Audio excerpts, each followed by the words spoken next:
Hey, how's it going, folks? I hope you guys are having a blessed week. I haven't done a video in about a few months, and I don't have any excuses for that. I'm not going to make an excuse for that. Um, but with that said, I'm going to go right into the scripture today.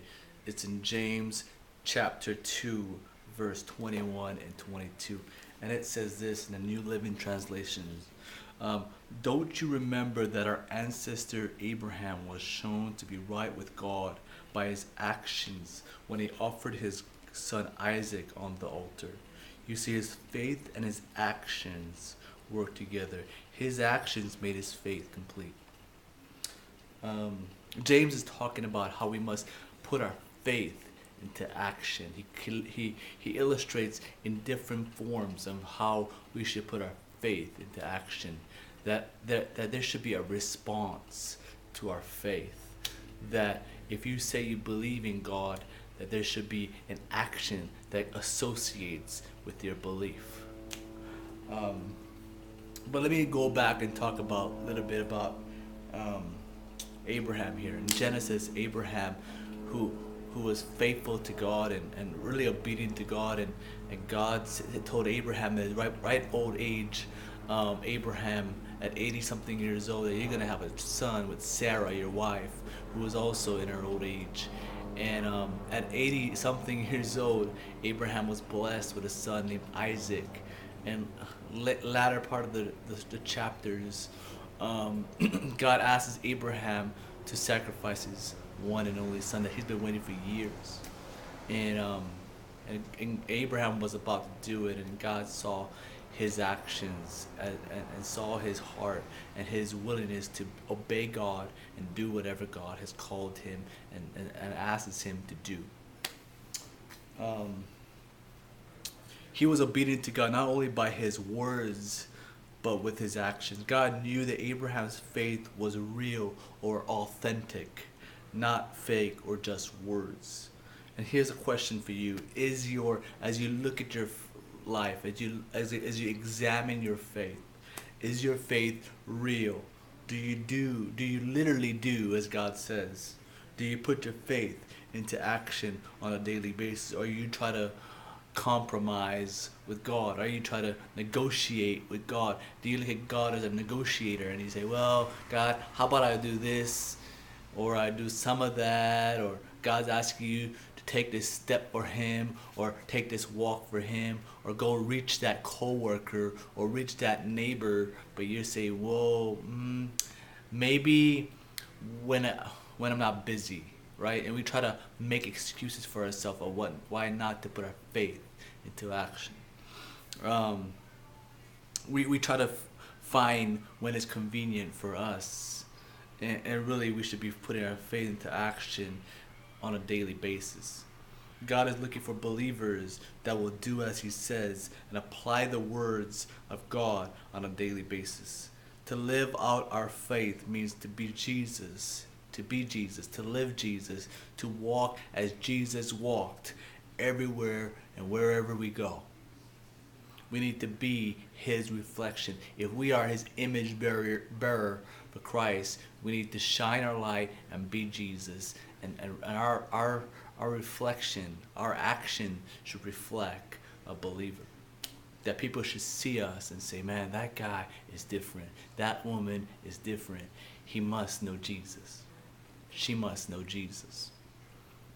I remember, I'll share this story. I remember I was in McDonald's a few years back, and I was walking in there late at night to grab some burgers before I hit home.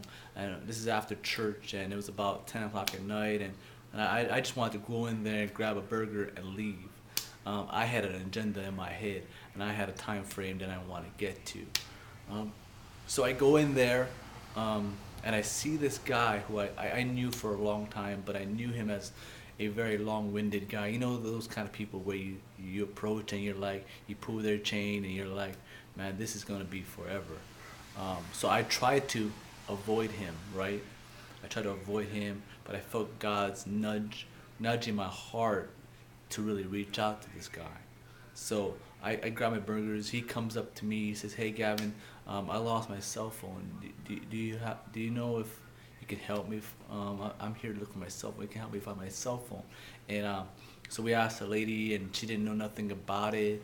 And so I looked at him, and I had the burgers in my hand, and I said, did you have some dinner?" And he said, "No, I'm actually living on the streets now. Um, I haven't had a meal in quite some time." So I decided to go back to that cashier and buy him some burgers and sit down with him and really talk with him and spend some time with him. Um, he later tells me that he's been living on the streets for months, and he's been trying to make ends meet and try to make it by, and try to scrape whatever he has for food. And he says he's been living under a tarp at a park in downtown Hilo. And my heart broke. And he said, "Yeah, I can't find a job. I can't even, I don't have a place to live." So I feel like God was asking me to pray with this guy. So I literally said to him, as we finished our meal, I said, "Before I go, I want to pray with you." And he says, "Sure." So I reached over my hand to his shoulder, and I started to pray and believe God would change his circumstances completely.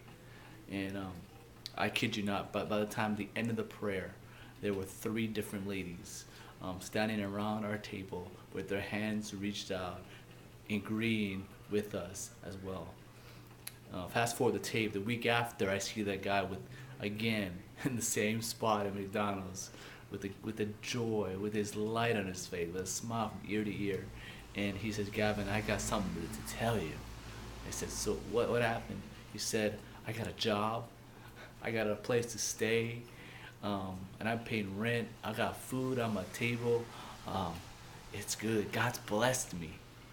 And I thought to myself, what if I took my burgers and said, "You know what? I don't got time for this baloney," and I decided to head out. I wouldn't reap the blessings that I did. I wouldn't see the miracle happen in front of my face if I didn't put my faith into action, if I wasn't obedient to hearing what God said to me and doing what God has asked me to do.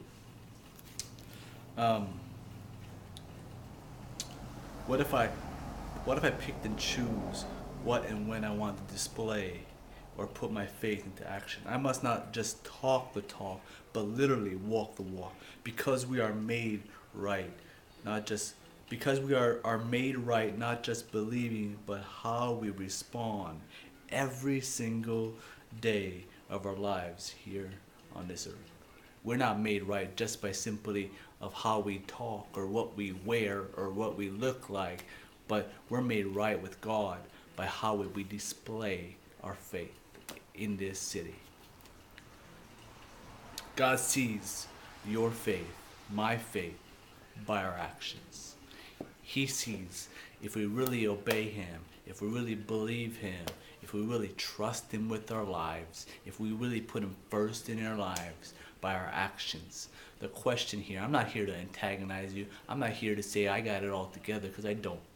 I'm here to say, when you look at yourself in the mirror, do you see Jesus? Are you being Jesus to your neighbors? Are you being Jesus to that family member? Are you putting your faith into action?